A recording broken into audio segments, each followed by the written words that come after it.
अस्सलाम वालेकुम एवरीवन। तो मैं रिसेंटली ट्रैवल करके आई हूँ बाली से, और अगर आपको अभी तक नहीं पता कि बाली का वीज़ा इंडोनेशिया का वीज़ा कैसे अप्लाई करना है, तो इससे पिछली वाली वीडियो में मैं बता चुकी हूँ। डिस्क्रिप्शन में मैंने लिंक भी दे दिया, तो आप वो जाके अभी चेक कर लें। बाली बेसिकली एक आइलैंड है जो कि इंडोनेशिया में मौजूद है। इंडोनेशिया वैसे तो मुस्लिम कंट्री है, मतलब इंडोनेशिया में ना मुसलमानों की सबसे ज़्यादा तादाद है, लेकिन बाली टिपिकल हिंदू कल्चर फॉलो करता है। खैर, अब आप जब बाली आओ तो पहली गलती ये मत कर लेना कि एयरपोर्ट से मनी एक्सचेंज कराना। एयरपोर्ट से आपको डॉलर का इतना गंदा रेट देंगे ना। फॉर एग्जांपल हमारे वाले केस में जब हम लोग पहुंचे तो डॉलर का रेट था 17,000, यानी कि एक USD dollar is equal to 17,000 IDR, लेकिन एयरपोर्ट से मिल रहा था 1400 का। हम लोगों ने अक्लमंदी ये की कि हमने पहले चेक किया हुआ था और हमने फिर बाहर जाके मार्केट से IDR कन्वर्ट करवाए। तो आप भी यही करना, एयरपोर्ट से कभी भी मत करना। दूसरी गलती, जैसे आप जब पाकिस्तान में आते हो ना तो आपको फौरन ही मिल जाते हैं टैक्सी चाहिए या राइड चाहिए, तो वो बहुत एक्सपेंसिव पड़ती है। आपने क्या करना है, एयरपोर्ट जाके गोजेक या ग्रैब, जैसे हमारे उबर या इन ड्राइवर चलते हैं ना, वहाँ पे गोजेक या ग्रैब चलता है। आपने एयरपोर्ट पे पहुंचते साथ ही गोजेक या ग्रैब डाउनलोड करनी है। वो आपको नेविगेट कर देंगे कि हमारे लाउंजेस किधर हैं। वहां जाके आपने कोई भी बुक करवा लें, दोनों में से। दोनों पे बहुत अच्छे डिस्काउंट्स मिलते हैं, खासतौर पे टूरिस्ट को और ख़ास तौर पे उन लोगों को जो फर्स्ट टाइम यूज़र हैं। वहाँ पे गोजेक या ग्रैब करवा के आप लोग अपने होटल चले जाना, और अब गेम शुरू होती है असल वाली। खैर, हमारा पहले दिन का स्टे था होटल ग्रैंड मेस पे। ये एयरपोर्ट के करीब ही था, तो हमने ये इसलिए करवाया क्योंकि हमारी रात 11 बजे की फ्लाइट थी और हम बहुत थक गए थे और सिर्फ सोना चाहते थे। होटल ओके था, लाइक इतना अच्छा भी नहीं था, इतना बुरा भी नहीं था, लेकिन ब्रेकफास्ट बहुत यम्मी था। तो पहली रात हमने यहाँ पे गुजारी। अब नेक्स्ट डे हम लोग निकले सनूर पोर्ट के लिए। हमसे ये गलती होगी कि हम लोगों ने अपने होटल वालों को कहा कि हमारे लिए कोई राइड अरेंज करवा दें, और वो बहुत एक्सपेंसिव थी। आप लोग जब तक मेन बाली लैंड में है ना, तब तक आप लोग गोजेक या ग्रैब ही यूज करें। जब आप सनूर पोर्ट पहुंचोगे ना तो आपको वहाँ पे डिफरेंट बूथ नजर आ जाएंगे। हमने ऑलरेडी ऑनलाइन करवाया हुआ था, हमें मिला था 750 के IDR राउंड ट्रिप का, यानी वो सनूर पोर्ट से हमें पहले नुसा लैम्बागोन लेके जाएंगे, और जब हमने वापस जाना हो तो वो हमें वापस सनूर पोर्ट भी लेंगे। और साथ में इसके अंदर होटल ट्रांसपोर्टेशन भी थी, यानी कि जो पोर्ट था नुसा लैम्बागोन में, वहां से हमारे होटल हमें शिफ्ट भी कर देंगे, और वापसी पे हमारे होटल से हमें सनूर पोर्ट भी लेंगे। लेकिन अगर आपने ऑनलाइन नहीं भी करवाना तो इट्स ओके, आपको on the spot Sanur port पे डिफरेंट लोग मिल जाएंगे जो कि आपको ये सर्विसेज दे रहे हैं। हाँ, तब मेरे ख्याल से तब प्राइस ज़्यादा हो जाते हैं। प्राइस तब हमारे थे, तब मैंने वहाँ पे किसी बंदे को बात करते हुए देखा था, प्राइस तब थे 250 के IDR फॉर 1 पर्सन एक साइड का। तो आई थिंक अगर आपको होटल वाले उसी प्राइस में दे रहे हैं तो आपको वो लेना चाहिए, ज़रा एक हसल से आप बच सकते हैं। अच्छा, आइलैंड्स पे ना कार्स नहीं चलती, सिर्फ स्कूटर चलते हैं, तो आपको स्कूटर ही चलानी पड़ेगी। रेंट आपको अगर स्कूटर करना है तो वो आपको मिलेगा 75 के टू 80 के IDR में, और पेट्रोल वो उसमें इंक्लूड नहीं करते। पेट्रोल भी वैसे आपको सस्ता मिल जाएगा 30 या 40 के IDR में। बट याद रखना, रोड स्टीप है, बाली की रोड मजाक नहीं है भाई। अल्लाह ना करे अगर आपका एक्सीडेंट हो जाता है, अल्लाह ना करे, तो आपको पूरा स्कूटर का खर्चा पे करना पड़ेगा। लेकिन अगर पाकिस्तान में बाइक चलाइए ना तो आप चला सकते हो, कोई मसला नहीं है, क्योंकि रोड्स हमारे पाकिस्तान की तरह की खराब है, लेकिन स्टीप है, बहुत स्टीप है।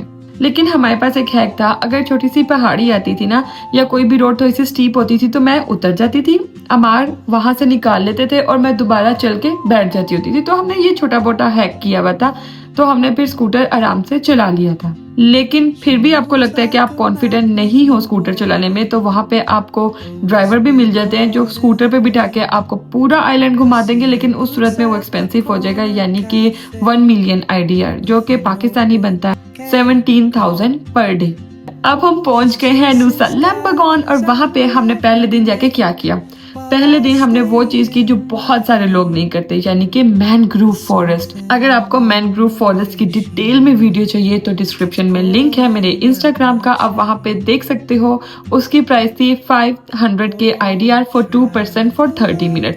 अगर आपको खुद बोट चलानी आती है तो आप वो खुद भी बोट ले सकते हो, उसकी प्राइस भी इतनी ही रहेगी, लेकिन वो फिर 1 आवर का हो जाता है। वहां से फ्री होने के बाद हम लोग गए जुंगुट बाटू बीच पे, वहां पे हमने सनसेट एंजॉय किया, मजेदार सा खाना खाया, गया ओहानोस से, जिसकी अगेन मैंने पूरी डिटेल अपने इंस्टाग्राम पे दी हुई है। बाली में बहुत कुत्ते होते हैं भाई, बहुत डॉगी होते हैं, लेकिन अगर आपको उनसे प्यार है तो फिर तो कोई मसला नहीं है। मुझे पर्सनली डॉग से बहुत डर लगता है, तो मैं तो बहुत डरती थी। बहुत फ्रेंडली होते हैं, कुछ भी नहीं कहते, लेकिन स्टिल मुझे डर लगता है। अब आते हैं असल हेक्टिक डे पे। नेक्स्ट डे हम लोग गए चेनेगन पे। इसको पता नहीं चेनेगन प्रोनाउंस करते हैं, चेनेगन प्रोनाउंस करते हैं, वहां पे लोग चेनेगन कह रहे थे, तो मैं भी चेनेगन ही बोलूंगी। चेनेगन येलो ब्रिज के थ्रू आपको क्रॉस करना पड़ता है, और यहाँ पे डिफरेंट पॉइंट्स हैं जो हमने कवर किए।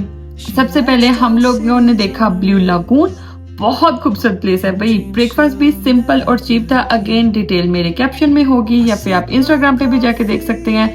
फिर हम लोग गए महाना पॉइंट। यहाँ सर्फर्स होते हैं, बट हम बस व्यू के लिए गए थे। उसके बाद हम लोग गए सीक्रेट बीच पे। ये वाकई सीक्रेट था, इसका रास्ता बहुत खतरनाक था, बहुत ज्यादा खतरनाक था। हम लोग बहुत मुश्किल से पहुंचे, और उसके बाद हाइक करके आपको नीचे जाना पड़ता है, लाइक 10 to 15 मिनट्स की हाइक डाउन, और फिर तैयबा तो ऊपर आते हुए टाइम लगता है, तो 25 मिनट्स हाइक अप है, लेकिन ऑल वर्थ इट, क्योंकि यहाँ पे कोई भी नहीं था सिवाय हमारे। अब चेनागन की ना यही 2-3 मेन पॉइंट थे, और उसके बाद हम लोग वापस आ गए नुसा लैम्बगॉन। सबसे पहले यहाँ पे आके हम लोग गए ड्रीम बीच पे। यहाँ पे हमने इंडोनेशिया की एक बहुत ही फेमस चीज खाई, which is pisang goreng I think. और हाँ, यहाँ पे सनबेड भी ना पेड है। अगर आप सिर्फ बीच एंजॉय करना चाह रहे हो, सनबेड नहीं यूज करना चाह रहे, तो इट्स ओके, आप भी फ्री में भी ये बीच एंजॉय कर सकते हो। फिर उसके बाद 10 मिनट्स की ही वॉक करके हम लोग आगे गए डेविल टीयर्स। Absolutely stunning. बस हम वहाँ पे जाके बहुत थक गए थे, लेकिन हाँ, हमने वहाँ पे भी एंजॉय किया। उसके बाद हमें बहुत ज्यादा भूख लग रही थी, क्योंकि लंच में हमने सिर्फ एक फ्राई बनाना खाया था, पिसांग गोरांग। और फिर और हम लोग चाह रहे थे कि कल, क्योंकि हमने ना बीच व्यू एंजॉय किया है, तो आज हम लोग क्लिफ व्यू एंजॉय करें। वहां पे जाके हमने गाडो गाडो सैलड और एक और चीज थी जिसका मैं नाम भूल गई, लेकिन वो बहुत मजे की थी। फिर फाइनल स्टॉप हमारा था मशरूम बीच।